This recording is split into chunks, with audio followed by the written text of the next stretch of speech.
Europe Matin. Pierre de Villeneuve. L'innovation comme tous les jours avec Anissé Mbida. Bonjour Anissé. Bonjour Pierre, bonjour à tous. Ce matin, innovation industrielle qui pourrait limiter les accidents.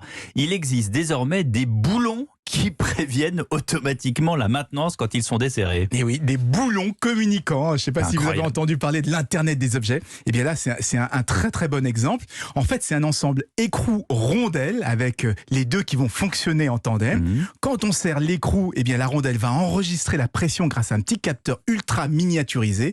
Et ce capteur peut ensuite être interrogé à distance. Et bien du coup, plutôt que d'aller inspecter des boulons comme ça par hasard comme aujourd'hui et risquer de rater celui qui serait serré, eh bien c'est le boulon lui-même qui va sonner l'alarme et dès qu'il y a un petit problème de serrage. Donc on imagine bien l'intérêt sur un pont, un échafaudage, une éolienne, partout où on a la moindre défaillance d'un boulon pourrait devenir catastrophique. Alors moi je veux bien, mais comment est-ce qu'ils sont alimentés ces boulons? Ils ont des batteries qu'il faut charger? Non, heureusement, ils sont complètement autonomes parce qu'ils intègrent un générateur thermoélectrique. Qu'est-ce que ça veut dire? Ça veut dire qu'il est capable de créer de l'électricité avec la différence de température qu'il y a entre la vis elle-même et l'extérieur. Ouais. Mais de toute façon, c'est un capteur qui consomme extrêmement peu. Donc, s'il est installé, par exemple, dans un endroit où il y a très peu d'écart de température, eh ben, il pourrait très bien être alimenté par des micro-panneaux solaires comme ceux qu'on utilise sur les montres, par exemple.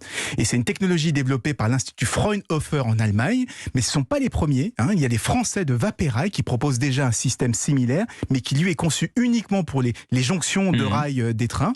Donc, les boutons allemands seront quand même beaucoup plus polyvalents puisque ce sont des boulons classiques utilisables partout. Mais ça veut dire qu'on pourrait aussi s'en servir pour du bricolage chez soi? Ben oui, par exemple pour surveiller ses joints de plomberie et même pourquoi pas pour votre armoire Ikea. Après le montage, bip, bip, Vous me bip, connaissez bien. vous allez recevoir une petite alerte sur votre téléphone. Attention Pierre, attention, la vis C27 va bientôt lâcher, préparez votre clé de 12.